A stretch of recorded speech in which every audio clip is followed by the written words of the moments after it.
is the world? What is the world that we're living in now that we know we're not spinning? What is the world? What is the world that we're living in now we know courage is missing? What is the world? What is the world that we're living in now we know flat earth is winning? What is the world? What is the world that we're living? It's like a brand new beginning.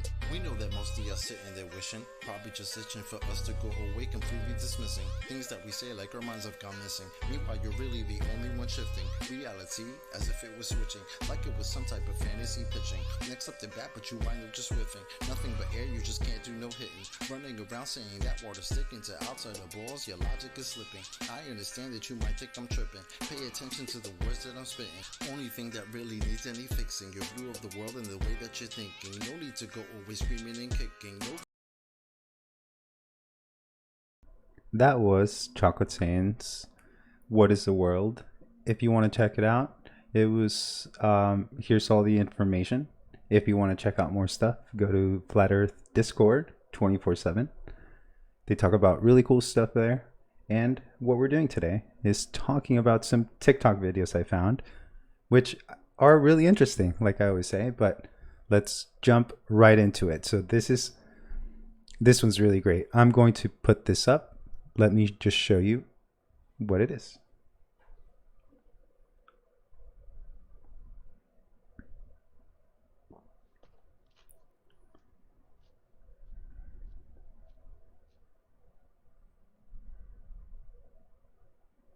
So this video shows a sign that I'm probably going to copy word for word and put up on the front of my house. This is a really great idea to have when people come over to your house and you don't want them soliciting or talking to you.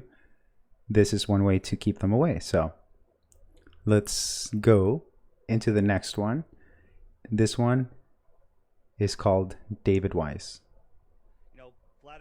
Globers will say, there's no boat on the horizon here because it's behind the curvature. But as I zoom in and open up that viewing angle, all of a sudden you can see there is a boat there.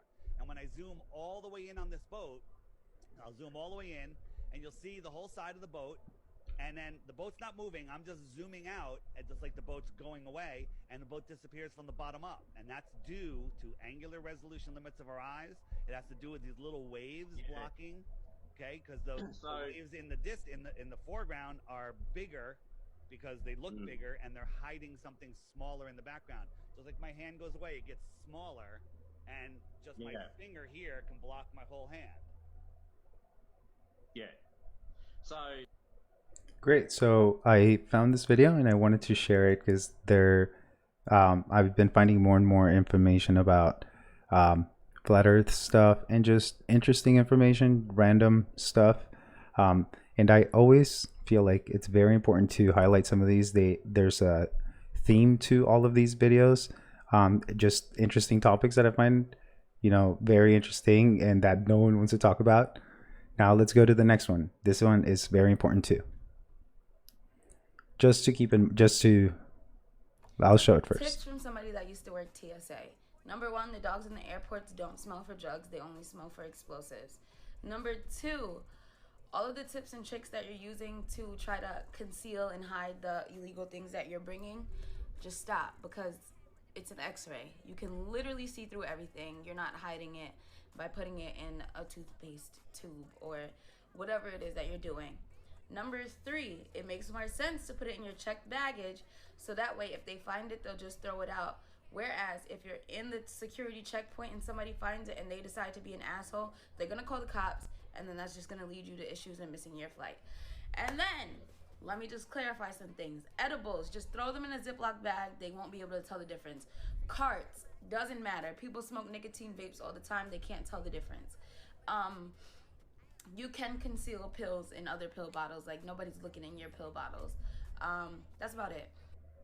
Well, this is a good example of the people that are posting videos on TikTok and they're just random and normal people that want to share information about their jobs, and it's really good to be aware of those things. If I wasn't on TikTok, I wouldn't be aware of those things, and it makes sense. For the most part, they're just it's kind of a front, right? In the TSA where they pretend to check you and all those things, all it is more control, in my opinion. let's go on to the next video, which is more in a positive vibe. That's really beautiful work. Oh, that's amazing. You have Instagram? You should get on Instagram to show people your work. Yeah. I want to pay you for this. Yeah. I want to support artists. I'm an artist myself, so I love it. Yeah. Oh, these are dope. Wow. This is amazing. What's your name? My name is Dustin.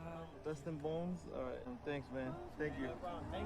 Yeah. Dustin Bones. I wish he had an Instagram account. So I put your work up and they want to buy some art. Alright, you're signed in. Alright, so post a picture, you press this plus. Got no followers right now, but you're about to have a bunch. Okay, this is a really good example of something I like to I don't know, it's amazing to see the talent that you'll find on the street. Sometimes there's some talent that you'll find on the street that is way crazier than anything you'll find out in the mainstream.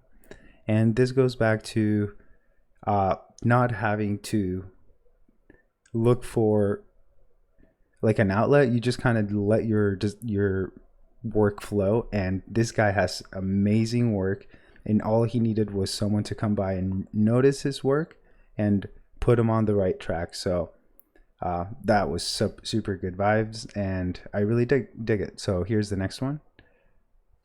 I'm really glad we're talking about this. Okay, so if you don't know anything about the Antarctic Treaty, basically pertains to how Antarctica shall continue forever to be used exclusively for peaceful purposes. It prohibits military activity and allows freedom of scientific investigation, and is signed between everyone that's highlighted above. Okay, so we've all agreed to not do anything sus here. So let me ask you this. Why are there theories of German submarines fleeing to Antarctica and going into some inner civilization where there was supposedly a superior race there? Also, what is up with these pyramids? And these two craters that look like they're entrances somewhere? All I'm saying is that is a pretty big treaty to have signed, and I think there may be a reason behind it. Cool. Another great example of what's going on TikTok. More people are talking about inconsistencies. At the same time, they do put up a bunch of CGI stuff that I just shake my head. But that also shares the kind of public consciousness, or at least what's being shared with me, that people are talking about. So let's go into the next one. Guys, I feel like not enough people are talking about the fact that the government right now is releasing and disclosing literally the craziest information they have ever released to the public, literally in history. 2 days ago, the former head of the UFO program at the Pentagon said that they had recovered materials from UFOs, meaning UFOs have crashed and that the government has collected, quote, exotic materials from them. Also, just a few days ago, former President Barack Obama confirmed the existence of UFOs. Just a few days ago, the Pentagon also confirmed this video is real of a UFO flying into the water. Not just that, they are saying that these objects have the ability to travel the same way they do underwater as they do in air, and presumably the same way they can travel in space. And they haven't even released the official debrief to Congress that is due in June. Guys, if you're interested in this stuff, make sure you follow my Instagram, follow me. I post daily updates on this stuff. Am I the only one that just can see through the BS on this? And just when Obama pops up as a source of somehow being genuine or being like, oh my gosh, I just cringe really hard. But what can we do? Most of the people are asleep and they want to believe that Obama is going to save them. Okay, next one. Frustration. I'm over paying for food. I need food to stay alive, and the world charges me for it. I did not ask to be here, but for some strange reason, I have to pay hella bread every month just to be alive. Like, it might be better to just step it on up to heaven, because it's pretty ghetto down here. And if I wanted to grow my own food, I'd have to buy the land. This is a ripoff. This whole living, existing, highway robbery. Okay, I love her attitude. In the last video I showed you guys, there was someone really frustrated. She was more laid back, like, "Yo, check it out. This is not adding up." And I agree, it's not adding up. We've been trapped, or no, we were born into a system that, and into families that, we accept the system, and now we're trying to find our way back. So let's go here to this one. This is the murder of Fahim Saleh, a 33-year-old multimillionaire and technology CEO found 33-year-old 7th floor luxury condo in Manhattan, New York this past July. On Tuesday, July 14, 2020, Saleh's body was discovered by his cousin, who went to go check on him after he failed to return several of her phone calls. He walked into what police described as a horrible scene. Mr. Saleh's head and limbs had been removed, with his body parts placed in plastic bags around his condo. A chainsaw was still plugged into the wall just a few feet away from his body. Security footage taken at the complex on Monday, July 13th shows Saleh entering the elevator into his condo, followed by a man wearing a black suit, mask, and latex gloves.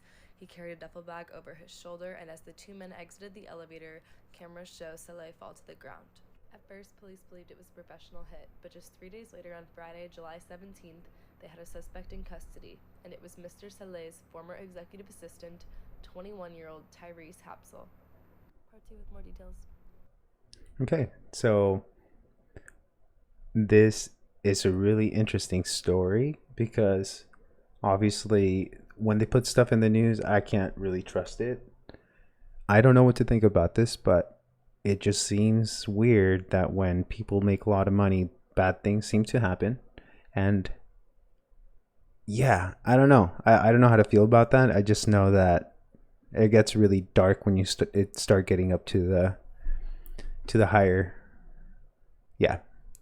Let's go to the next one. I think you guys know what I mean. Standing on the equator would be said to be moving about 1,000 miles an hour due to the Earth's spin. But if you were standing at the North Pole, you would simply turn in a circle every 24 hours and, relatively speaking, wouldn't be moving at all. So let's imagine we board an airplane that takes off from the North Pole, and that airplane flies all the way to the equator and lands on a runway that's oriented north-south. How could the plane possibly land on that runway that's moving at 1,000 miles an hour, east-west, relative to us? At what point did we speed up to catch up with that runway during our flight? When you really stop and think about it, none of these things make any sense whatsoever. I'd love to hear your thoughts. Great. More interesting information I found on TikTok. Good to see people talking about interesting things that don't add up. Let's go to the next one. It's a little bit out of order, but it'll make sense. The lights around it in the parking lot. This was very strange lights. It's the strangest thing I've ever seen. I just don't know what to think about it. And they do look symmetrical in nature, like the spacing looks the same. I don't know if this is real or not even, but it's good to be aware of at least whether this is real or not, to be aware of something like that. If something like that shows up or something, knowing that say hi, Leah, so people know it's real. People have seen it or something. Hi. It's not a reflection from a light or anything. I don't know. Let me know what you think about this. This next one is amazing. Tell me what you think. I'm a teacher over at North, and I live down in the park. Last year, I participated in a professional development session during our November PD Day. Offered by Beaumont, we were strongly encouraged to go. The topic was how to triage after the event of a school shooting. During that session, I learned and even practiced on a dummy how to pack a bullet wound and apply a tourniquet to prevent blood loss in our students. I also, to my horror, learned that if my students were to get shot in the chest, I should leave them for dead and assist those who had a better chance of survival. Now, I find it interesting the district sponsored that for us and trusts us, the teachers, who have no medical training in any capacity to be the first responders to our students' medical needs in the event of a school tragedy. Trust us to literally choose and decide who would live and die, while you don't even trust us with the educational decisions that are in the best interest of our students, the thing that we've been hired to do. The teachers in this district are experts in education. We've been highly trained through advanced degrees and years of experience to make the best educational decisions for our students.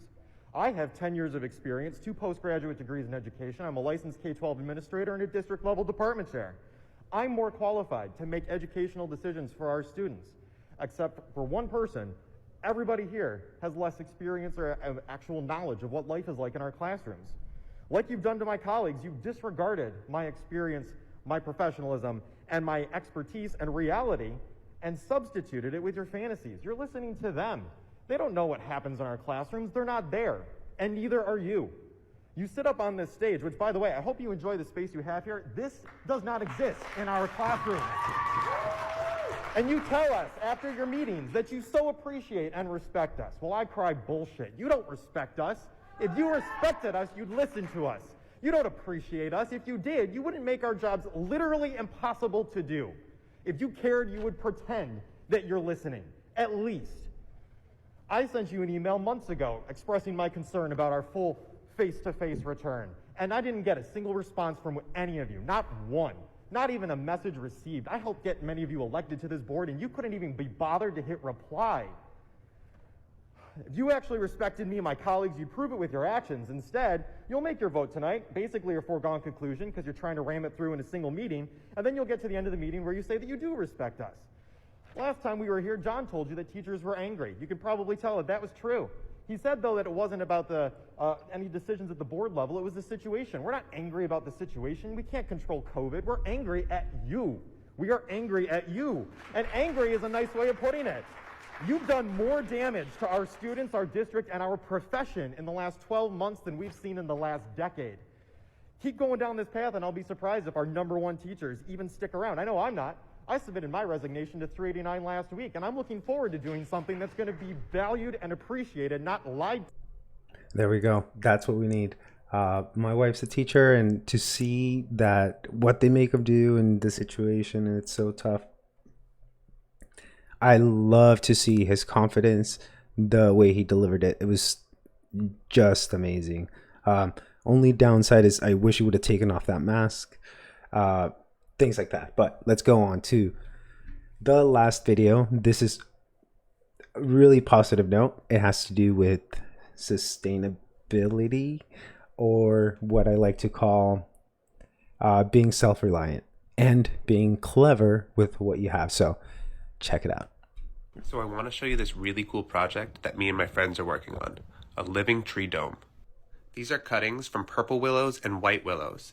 We placed them in a nearby bog for about 2 to 3 weeks until roots started to show. After they were rooted, we buried them about 1 foot deep and screwed them together. As they grow, we're going to weave them together to create a tree dome. Like and follow for more updates. Okay, I'm following them for this project.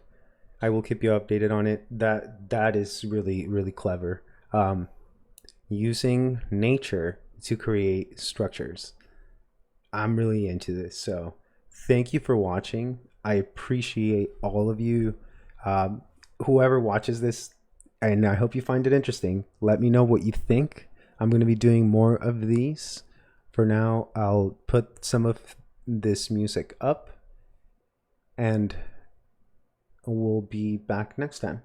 Reason to think that Earth might be tricking. If it was spinning, then we would see drifting. If it was curving, the ships would be sinking. Logical fallacy, keep on insisting. Coffee, just listen. How about you try some form of consistence? Ships disappear due to angular distance. Makes a lot more sense that the curve's non-existence. Why the persistence? Why the pursuit of unending persistence? Fighting a war like a soldier enlisted. Really seems as though you got it all twisted. Why not just be a bit more optimistic? Lies you've been told, the veil has been lifted. Now you've been gifted, given permission to take a position. Not in opposition to the world that we're living. Create ignition, start up the engine. Choose to accept it now, this is your mission. Tell us why the damn curvature's missing. Maybe just call up a mathematician. Give him a listen. Have him tell you about his presuppositions. Talking about how it's not superstition. A vacuum and air pressure juxtaposition. Make a decision. Tell us how this model came to fruition. You have the right to enact your volition. Right up to the day of mental acquisition. All I could do is provide ammunition. Can't take the heat, stay the fuck out the kitchen. Judgment Day or to the last demolition. You can see this as an act of attrition.